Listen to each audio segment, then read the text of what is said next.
ಶ್ರೀ ಗುರುಭ್ಯೋ ನಮಃ. ಹರಿ ಓಂ. ಗುರುಬ್ರಹ್ಮ ಗುರುವಿಷ್ಣು ಗುರುದೇವೋ ಮಹೇಶ್ವರ, ಗುರು ಸಾಕ್ಷಾತ್ ಪರಬ್ರಹ್ಮ, ತಸ್ಮೈ ಶ್ರೀ ಗುರುವೇ ನಮಃ. ಆತ್ಮೀಯ ವೀಕ್ಷಕರೇ, ಈ ನಮ್ಮ ಕನ್ನಡ ಅಸ್ಟ್ರೋ ಮೀಡಿಯಾ ಚಾನಲ್ನಲ್ಲಿ ಬಹಳ ಅದ್ಭುತವಾಗಿರ್ತಕ್ಕಂಥ ವಿಚಾರಗಳ ಬಗ್ಗೆ ನಾವು ಯಾವಾಗ ಮಾಹಿತಿಯನ್ನು ಕೊಡ್ತಾ ಇರ್ತೀವಿ. ಸೊ ನೀವು ಕೂಡ ಆ ಥರ ವಿಡಿಯೋಗಳಿಗೆ ಭಾಳಷ್ಟು ಲೈಕ್ ಮೂಲಕ, ಕಮೆಂಟ್ಸ್ ಮೂಲಕ ಒಳ್ಳೆಯ ಒಂದು ಅಭಿಪ್ರಾಯವನ್ನು ವ್ಯಕ್ತಪಡಿಸ್ತೀರ. ಅಂತಹ ಒಂದು ವಿಶೇಷವಾಗಿರ್ತಕ್ಕಂಥ ಮಾಹಿತಿಗಳನ್ನ ಇನ್ನಷ್ಟು ನಿಮಗೆ ಕೊಡಬೇಕು ಅಂತಕ್ಕಂಥ ವಿಚಾರದಲ್ಲಿ ಈ ಒಂದು ವಿಡಿಯೋವನ್ನು ಮಾಡ್ತಾ ಇರೋದು. ಈ ಒಂದು ವಿಡಿಯೋ ನಿಮಗೆ ಇಷ್ಟ ಆದರೆ ಲೈಕ್ ಮಾಡಿ, ಶೇರ್ ಮಾಡಿ, ಸಬ್ಸ್ಕ್ರೈಬ್ ಮಾಡ್ಕೊಳ್ಳಿ. ಈ ಚಾನಲನ್ನು ನೀವು ಬೆಳೆಸಿದಷ್ಟು ಕೂಡ ನಿಮಗೆ ವಿಶೇಷವಾಗಿರ್ತಕ್ಕಂಥ ಅದ್ಭುತ ವಿಚಾರಗಳು ಮತ್ತು ಅದ್ಭುತ ಒಂದು ವಸ್ತುಗಳ ಬಗ್ಗೆ ನಾನು ಮಾಹಿತಿ ಕೊಡೋಕ್ಕೆ ಬಹಳ ಇಷ್ಟ ಆಗುತ್ತೆ. ನೀವೆಲ್ಲ ತಮ್ಮನೆಲ್ಲ ನೋಡಿರ್ತೀರ, ರಾತ್ರಿ ಹೊತ್ತು ಶಬ್ದ ಕೇಳಿದ್ರೆ ಕೋಟ್ಯಾಧಿಪತಿಗಳಾಗ್ತೀರಾ ಅಂತ. ಯಾವ ಶಬ್ದ?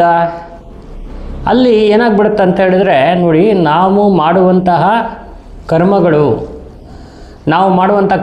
ಒಳ್ಳೆಯ ಕರ್ಮಗಳನ್ನ ನಾವು ಮಾಡಬೇಕು ಯಾವಾಗಲೂ ಕೂಡ.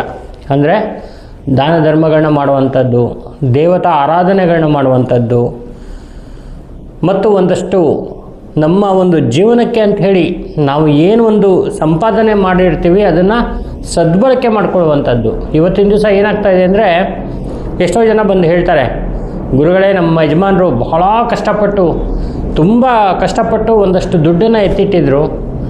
ನನ್ನ ಮಗ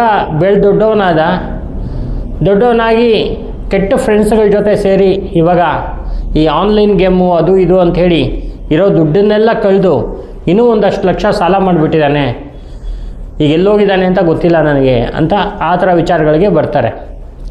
ಹೀಗೆ ಕೆಟ್ಟದಾಗಿ ಇದನ್ನು ಬಳಕೆ ಆಯಿತು ಅಂತ ಹೇಳಿದ್ರೆ ಜೀವನದಲ್ಲಿ ನಮಗೆ ಯಾವತ್ತೂ ಕೂಡ ಅಭಿವೃದ್ಧಿ, ಅನುಕೂಲ ಅಂತಕ್ಕಂಥದ್ದು ಇರಲ್ಲ. ಅದೇ ರೀತಿ ಒಳ್ಳೆಯ ಒಂದು ಸಂಸ್ಕಾರದಲ್ಲಿ ನಾವು ಹೋಗಿ, ಅಂದರೆ ನಮಗೆ ನೋಡಿ ಇವಾಗ ಏನಾಗ್ಬಿಡುತ್ತೆ ಅಂತ ಹೇಳಿದ್ರೆ, ನಾವು ಯಾವಾಗಲೂ ಕೂಡ ನಮ್ಮ ಒಂದು ಜಾತಿ, ನೀತಿ, ಮತ ಯಾವುದೂ ಬರಲ್ಲ, ನಮ್ಮ ಸಂಸ್ಕಾರನೇ ತುಂಬ ಇಂಪಾರ್ಟೆಂಟ್ ಅನಿಸುತ್ತೆ. ನಾವೆಲ್ಲರೂ ಹೋಗ್ತಾ ಇರಬೇಕಾದ್ರೆ ಒಬ್ಬರು ಪ್ರೀತಿಯಿಂದ ನಮಗೆ ಮಾತಾಡಿಸಿದಾಗ ನಾವು ಅವ್ರಿಗೆ ಪ್ರತಿಯಾಗಿ ನಮಸ್ಕಾರವನ್ನು ಮಾಡ್ತೀವಿ, ಮಾತಾಡಿಸ್ತೀವಿ. ನಮಸ್ಕಾರಕ್ಕೂ ಕೂಡ ಬಹಳ ಯೋಗ್ಯತೆ ಇರಬೇಕು. ನಾವೆಲ್ಲರಿಗೂ ನಮಸ್ಕಾರ ಮಾಡೋದಲ್ಲ. ಆ ನಮಸ್ಕಾರ ತಗೊಳ್ಳುವಂಥ ವ್ಯಕ್ತಿ ಒಳ್ಳೆಯ ಒಂದು ವ್ಯಕ್ತಿಯಾಗಿರಬೇಕು, ಸದ್ಗುಣ ಸಂಪನ್ನನಾಗಿರಬೇಕು. ಅಂಥವನಿಗೆ ನಾವು ನಮಸ್ಕಾರ ಮಾಡಿದಾಗ ಅದು ಸಾರ್ಥಕತೆ ಅಂತ ಅನಿಸ್ಕೊಳ್ಳುತ್ತೆ. ಇಂತಹ ವಿಚಾರದಲ್ಲಿ ನಾವು ಧರ್ಮ ಮಾರ್ಗದಲ್ಲೇ ನಡೆದಾಗ ನಾವು ಒಂದಷ್ಟು ದೇವರ ಸ್ಮರಣೆಗಳನ್ನ ಮಾಡಿ, ರಾತ್ರಿ ಹೊತ್ತಲ್ಲಿ ಹಿಂದಿನ ಕಾಲದಲ್ಲಿ ನಮ್ಮ ತಾತಂದಿರು ಹೇಳ್ತಾಯಿದ್ರು, ದೇವರ ಸ್ಮರಣೆ ಮಾಡ್ಕೊಂಡು ಮಲ್ಕೊಳ್ರಪ್ಪ, ಕೆಟ್ಟ ಕನಸು ಬೀಳಲ್ಲ ಅಂತ. ಆದರೆ ಈಗ ಬರ್ತಾ ಏನಾಗೋಗಿದೆ, ಮೊಬೈಲೇ ಸುಮಾರು ಒಂದು 12 ಗಂಟೆ, 1 ಗಂಟೆ, 2 ಗಂಟೆ ರಾತ್ರಿ ತನಕ ಮೊಬೈಲ್ಗಳನ್ನೇ ನೋಡಿಕೊಂಡು ಮಲ್ಕೊಂಡಾಗ ನಿಮ್ಗೆ ಮತ್ತೆ ಅದೇ ಕನಸು ರಿಪೀಟ್ ಆಗುತ್ತೆ. ಮೊನ್ನೆ ಯಾರೋ ಒಬ್ಬ ವ್ಯಕ್ತಿ ಬಂದಿದ್ದ, ಗುರುಗಳೇ, ನಾನು ರಾತ್ರಿ ಮಲಗಿದ್ದಾಗ ನಮ್ಮ ಮನೇಲಿ ಒಳಗಡೆ, ಈ ಭೂಮಿ ಒಳಗಡೆ ಫುಲ್ಲು ನಿಧಿ ಇರೋ ಥರ ಕನಸು ಬರ್ತಾಯಿದೆ, ಸ್ವಲ್ಪ ನೋಡಿ ಅಂತ ಹೇಳ್ದ. ನಾನು ಪ್ರಶ್ನೆ ಯಾಕೆ ನೋಡಿದಾಗ ಏನೂ ಇರಲಿಲ್ಲ. ಅಲ್ಲಪ್ಪ, ನೀನು ರಾತ್ರಿ ಏನು ಮಾಡ್ತಾಯಿದ್ದೆ, ಏನು ವಿಚಾರ ನಿಂದು, ಯಾವ ಥರ ನೀನು ಮಲ್ಕೊಂಡೆ, ಏನು ವಿಚಾರ ಅಂತ ಕೇಳಿದಾಗ ಅವನು ಬರೀ ಇದೇ ಎಪಿಸೋಡ್ಗಳನ್ನ ನೋಡಿಕೊಂಡು ಮಲ್ಕೊಂಡಿದ್ದಾನೆ. ಸೊ ಅದಕ್ಕೆ ಪ್ರತಿಯಾಗಿ ಏನಾಗಿದೆ ಅಂತ ಹೇಳಿದ್ರೆ ಅವನಿಗೆ ಈ ಕನಸುಗಳು ಬಿದ್ದಿದೆ. ಆ ಥರ ನಾವು ಯಾವುದನ್ನು ಫಾಲೋ ಮಾಡ್ತೀವೋ ಅದೇ ಥರ ನಮಗೆ ಅದು ರಿಪೀಟಾಗಿ ನಮಗೆ ಕನಸಿನ ರೂಪದಲ್ಲಿ ಬರುತ್ತೆ. ಆದರೆ ನಾವು ಒಳ್ಳೆಯ ಒಂದು ದೇವರ ಸ್ಮರಣೆಯನ್ನು ಮಾಡಿ ಮಲಗಿದಾಗ,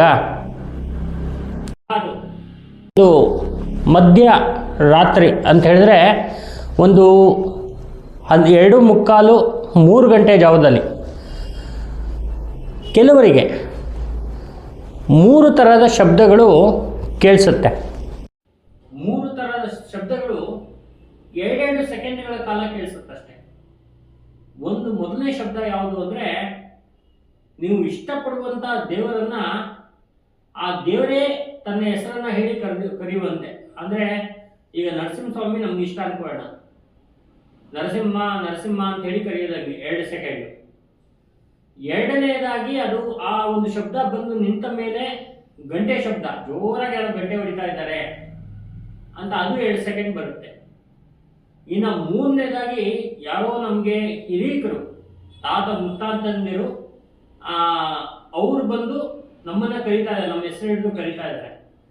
ಈ ತರ 3 ಶಬ್ದಗಳು ನಮ್ಗೆ ಕೇಳಿಸ್ಬಿಟ್ರೆ ಅವತ್ತಿನ ದಿವಸದ ಬೆಳಗ್ಗೆಯಿಂದಾನೆ ನಮ್ಮ ಜೀವನದಲ್ಲಿ ಹೊಸ ಪರಿವರ್ತನೆ ಸ್ಟಾರ್ಟ್ ಆಗುತ್ತೆ. ಯಾರಾದ್ರೂ ತುಂಬಾ ಕಷ್ಟದಲ್ಲಿದ್ರೆ, ಬೇಡಪ್ಪ ಈ ಜೀವನ ಅಂತಿದ್ರೆ, ನಾವು ಅವರು ಸನ್ಮಾರ್ಗದಲ್ಲಿದ್ರೆ, ಧರ್ಮ ಕಾರ್ಯಗಳನ್ನ ಮಾಡ್ತಾ ಇದ್ರೆ, ಒಳ್ಳೆ ಮಾತುಗಳನ್ನ ಆಡ್ತಾ ಇದ್ರೆ, ಅಂಥವ್ರು ಮಲಗಿದಾಗ ಮಧ್ಯರಾತ್ರಿಯಲ್ಲಿ ಕೇಳಿಸುವಂತ ಈ 3 ಶಬ್ದಗಳು ಅವರನ್ನ ಅವರ ಒಂದು ಜನ್ಮದಲ್ಲೇ ಅವರು ಒಂದು ಅನ್ಕೊಂಡಿರ್ಬಾರ್ದು, ಆ ರೇಂಜಲ್ಲಿ ಅವರು ತುಂಬಾ ದೊಡ್ಡ ವ್ಯಕ್ತಿಯಾಗಿ ಬೆಳೀತಾರೆ, ದೊಡ್ಡ ಒಂದು ಸಾಧನೆಯನ್ನ ಮಾಡ್ತಾರೆ. ಅದಕ್ಕೆ ನಾವು ನೋಡಿ, ನಮಗೆ ಕನ್ನಡ ಅಷ್ಟಮಿಡಿಯ ಮುಖಾಂತರ ಎಷ್ಟೋ ನಾವು ಮಂತ್ರಗಳನ್ನ ಕೊಡ್ತಾ ಇರ್ತೀವಿ, ತಂತ್ರಗಳನ್ನ ಹೇಳ್ತಾ ಇರ್ತೀವಿ, ಅದನ್ನೆಲ್ಲ ನೀವು ಮಾಡ್ಕೊಳ್ಳಿ ಅಂತ ಹೇಳ್ತಾ ಇರ್ತೀವಿ. ಸೊ ನೀವು ಅದನ್ನೆಲ್ಲ ಕರೆಕ್ಟಾಗಿ ಮಾಡಿಕೊಂಡು ಒಂದಷ್ಟು ಒಳ್ಳೆಯ ಒಂದು ದಾರಿಯಲ್ಲಿ ಧರ್ಮ ಮಾರ್ಗದಲ್ಲಿ ನಡೀತಾ ಇರಬೇಕಾದ್ರೆ ನಿಮ್ಮ ದೋಷಗಳು, ಶಾಪಗಳು, ಮತ್ತೆ ನಿಮ್ಗಿರೋ ಏನಾದ್ರು ಅಕಸ್ಮಾತ್ ಏನಾದ್ರು ದೃಷ್ಟಿ ಇದ್ರೆ, ಬ್ಲ್ಯಾಕ್ ಮ್ಯಾಜಿಕ್ ಆಗಿದ್ರೆ, ಅಥವಾ ಪ್ರೇತ ಬಾಧೆಗಳಿದ್ರೆ, ಮೋಹಿನಿ ಕಾಟ ಇದೆ, ಇದೆಲ್ಲ ಕ್ಲಿಯರ್ ಆದಾಗ ನಿಮಗೆ ಈ ತರದ ಒಂದು ಸೂಚನೆಗಳು ಸ್ಟಾರ್ಟ್ ಆಗುತ್ತೆ. ಸ್ಟಾರ್ಟ್ ಆದಾಗ ನಿಮಗೆ ಆ ಒಂದು ಶಬ್ದ ನಿಮ್ಮ ಕಿವಿಗೆ ಬಿದ್ದ ತಕ್ಷಣನೇ ನಿಮ್ಮ ಐಶ್ವರ್ಯ ಅಂತದ್ದು ನೀವು ಬೇಡ ಬೇಡ ಅಂದ್ರೂ ಬಂದ್ಬಿಡುತ್ತೆ.